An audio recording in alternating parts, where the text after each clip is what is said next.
Hey guys, I'm going to walk you through how to set up your paper in order to do the first of our binding techniques. This one on your instruction sheet is called the 4-hole binding. However, we have more than 4 holes because our paper is a lot bigger. So the first thing I'm going to do is I'm going to start off with my piece of paper going vertical, so long ways up and down. Zoom out so you can see. Okay, so this is about 2 inches across, maybe 2.5, and 11 inches up and down. Okay. Now I need to draw a line that is parallel to the edge of my paper, and in order to do that, I have to make sure that I've got good measurements. So sorry for the glare. Ugh, it's awful. Sorry. Okay, so on my ruler, you can see I'm going to draw a 1/2 inch, and on my ruler, my 1/2 inch mark is right there above the C on my ruler. Okay, I need to make sure I know where the 0 is on my ruler. So some rulers end at the very edge, so the 0 is the edge. My ruler, the 0 is right here. This is a ruler that I prefer as opposed to the ones where the 0 is at the edge. Okay, the most important part is that you know where your 0 is. Okay. All right, so I'm going to mark 1/2 inch, and that right here above my C. So I'm going to make a mark here. Then I'm going to move my ruler down a little bit. Again, sorry for the reflection there, but trying to. Anyway, I can get rid of that reflection. Of course not, other than moving my hand in front of it. Okay, so again, my 0 is on the edge.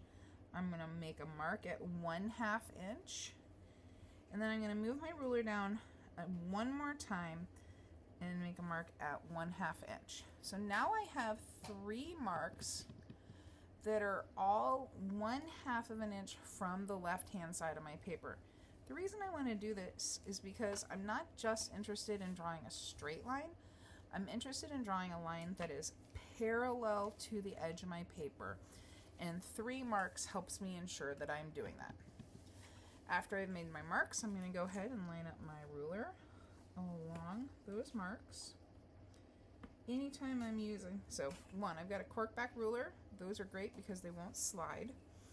Okay, I'm going to make my marks here, or I'm going to put my ruler on my marks here. When I hold my ruler down, I want to spread my fingers apart. That way I don't accidentally bump the ruler off of my marks while I'm drawing, okay? I'm just going to take my pencil and draw a line back and forth here, okay? So now I have a line that is not only straight because it has no curves in it, but it's also perfectly parallel with the edge of my paper, okay? So that's my first step. I need to draw this 1/2 inch from the edge of my paper. Now, I'm going to rotate my paper, and I'm going to put my ruler right on that line that I just drew. And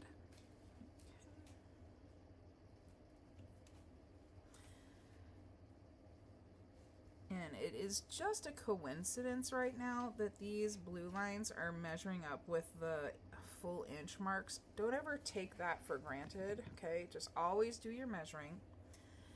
And I'm going to make some marks along this side, because what we're going to be doing is we're going to be sewing into some holes along the side. Okay, and I need to measure where those holes are going to be. So my first mark is going to be at 1/2 inch again. Okay, so I'm just going to draw a line up and down right where that 1/2 inch is. Okay, so that's 1/2. You do not need to write the measurements on yours. I'm doing that for your sake. Okay, my next one is going to be 1 1/2. Oops. Of course, I grabbed a pencil with a horrible eraser. So 1 1/2, 2 1/2,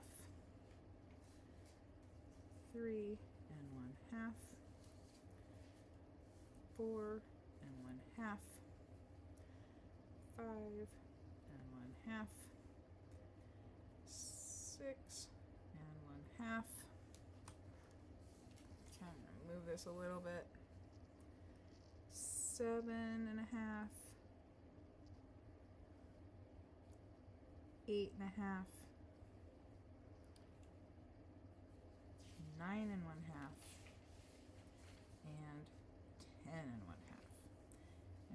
end of my paper is at 11. Okay, so that's where your measurements need to be. Next up, I'm going to grab a towel and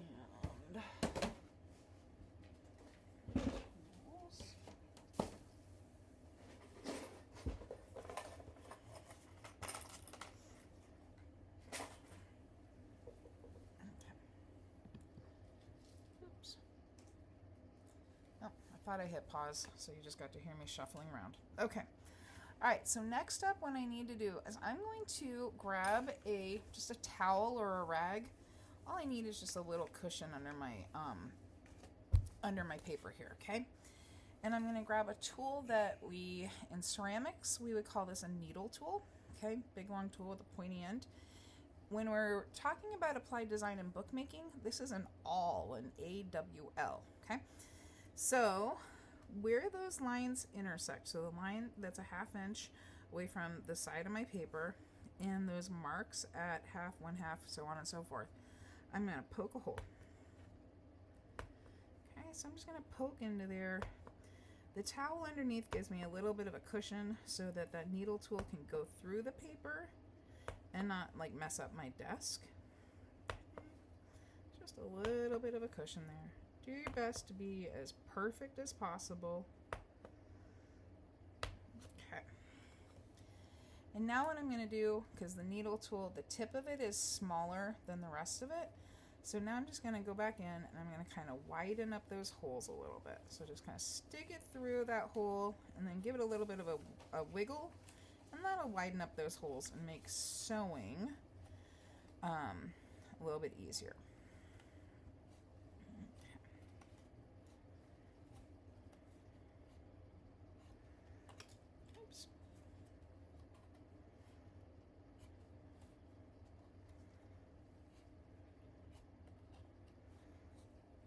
Okay.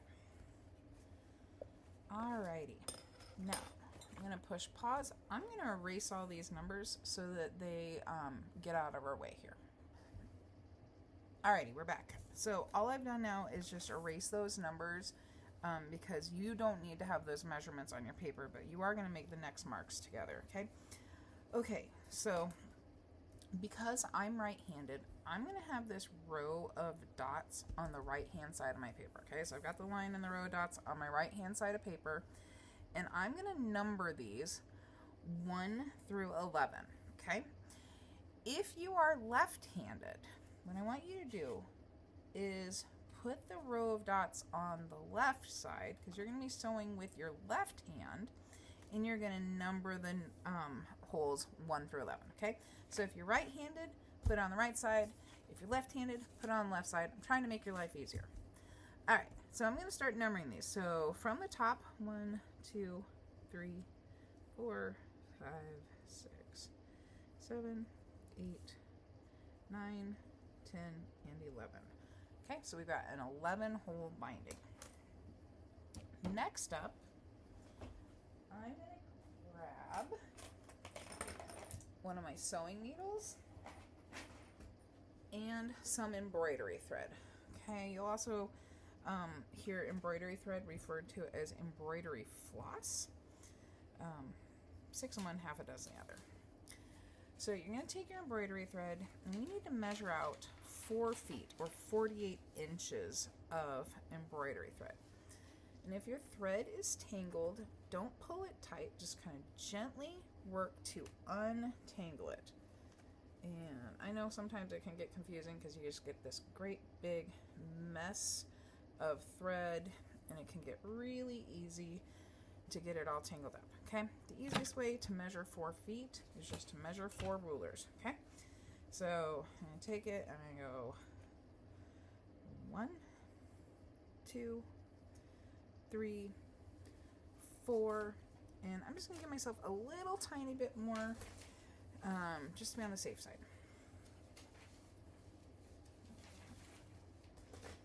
Alright, now I've got my 48 inches of thread. I can move my ruler out of the way. Alright, next thing I'm going to do is I'm going to tie a knot at the end of my thread. So what I do there is I'm going to take my thread, I'm going to wrap it around my finger like that. I'm going to twist and kind of push that thread off my finger at the same time. And then I'm going to pull that down, and that's just going to put a little knot at the end of my thread. Now the holes on my paper are going to be way too big for that, so you're going to kind of have to cheat until we get to your summative. And you're going to grab a piece of tape. I have blue painter's tape in the classroom. In my office, I've just got a piece of regular tape.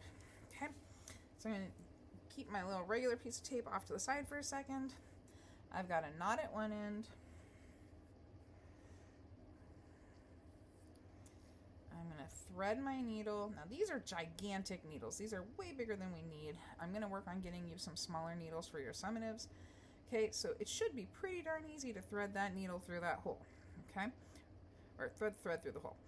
If, however, you are struggling, what you can do is just like lick the end of your fingers, or just stick the end of your thread in your mouth, kind of lick the end, and then squish it, and that will help compress all those little fibers that might be sticking up and preventing you from getting your thread through that hole. Okay?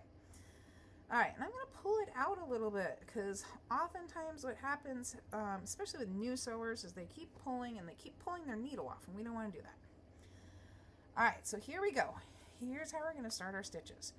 So anytime I come through from the bottom, I'm going to call that an up stitch. Okay, so I'm bringing my needle through from behind number 2. So I'm going to come up into number 2. And then on the back of the card here, try to keep myself from making extra knots. I'm going to pull my thread through, but I'm going to leave a couple of inches of extra thread here, okay? This is really the only time you're going to need to be on the back of this card here. And that's just so we can tie a knot at the very end. We have enough thread to do that. Okay. So I came up through number 2. Oops. I'm going to go down through number 1. Now I'm going to go around. So I'm going to go around the top of number 1, back down into it. That pencil stuck in there. Okay. And I'm going to go around again. So my thread is coming through the back again. I'm going to go around and down into number 1 again. So again, if you feel any resistance, like I got a little resistance there, if I pull that really tight, I'm going to form a knot. So what I want to do is just stop and kind of untangle that before it becomes a knot that I can't get out of my thread. Alright, so now I went up through 2, down into 1, around, back into 1, around, back into 1, and now I'm sticking on the back side of number 1. So now I'm going to go up into 2 again. You may notice that I started and I stopped there, and that's because my needle came up through my thread, and you don't want that to happen. That's called splitting your thread, and it can cause bigger problems down the road. So I'm going to come up through 2 and go around into 2 again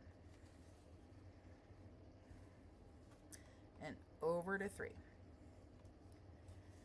And now my basic pattern until I get to the end of my page here, down to number 11, is just going to be over to the next guy, like the next number, and around. Okay. Over to the next number, so the bigger number, so from 3 to 4. And around. Oops, split my thread there again. I haven't done that a lot at all, and now I'm doing it several times just for this video. And around. Okay. Over. And around. And you'll notice, this is where some people started freaking out, is that there's a gap here between number 3 and number 4. And that is exactly how it's supposed to be. If you look on the back side, there's gaps between these too. Okay? Don't worry about that. Those gaps will get filled in when we get towards the end. Okay? So I'm in 5. I'm going to come up through 6.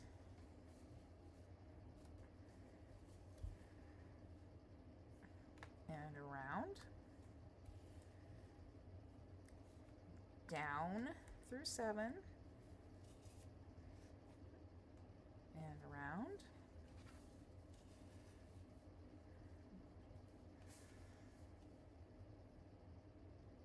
Up through 8 and around. Now, something I just noticed as I'm working through and thinking about some of the problems that some kiddos have experienced, when I'm holding my paper to sew into it, my fingers are right next to the hole I'm holding it. So when I push that hole through there, my paper's not getting all bent up.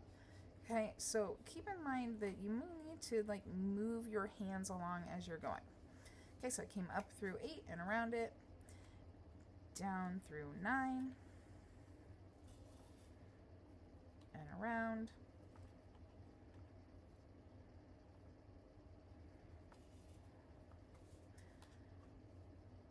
up through 10 and around, down through 11, and now I got to do the same thing I did way up here. Okay, so I can go around to the side first if I want, or I can go around to the top first. Either way, it doesn't matter. So I'm going to go around. Oops, got a little bit of a tangle there. Okay, and I'm going to go around to the side and down again. Okay, so now I'm on the back side of number 11, and you're going to see, if you look over at the back, you're going to have these gaps between your stitches. That's exactly what you want. Same on the front, you're going to have these gaps. Now what we're going to do is we're going to fill in those gaps. So I'm coming out the back side of number 11, I'm going to go up into 10 and down into 9. So this is the like most basic sewing stitch you can get. I think they call it a basting stitch. And then up through 8 and down through 7. Oops. Up through 6, down through 5, up through 4, down through 3. Now the front looks done, but if you take a look at the back, we're not quite there. So I need to make this one more stitch, but oh no, what do I do now? Okay, I don't want to have knots on the front. So here's what you're going to do. So I've come up into 2. Now if I just stick my needle back through here, don't do this because you're going to see why. I'm just going to undo what I did, okay? Obviously, I'm trying to keep that filled in. So I'm going to come up through here. And my goal now is I'm going to try to kind of tangle my thread up. But I'm going to do it intentionally. So what I'm going to do is I'm going to run my needle under 2 of these threads here, okay? So just run them under there. And now, if you go back through number 2, you don't undo your last stitch, okay? From here, you can go ahead, take your needle off your thread, no big deal. You're gonna peel up your piece of tape, and you're gonna make just a really simple knot. The same thing you've been making since you were 2 years old and learning how to tie your shoes, or I don't know how old you are when you learn to tie your shoes. Maybe it's 6. All right, I don't have kids, obviously. Okay, so I'm gonna tie a little knot here, pull it tight. I'm going to do it one more time here, a little double knot. Oops.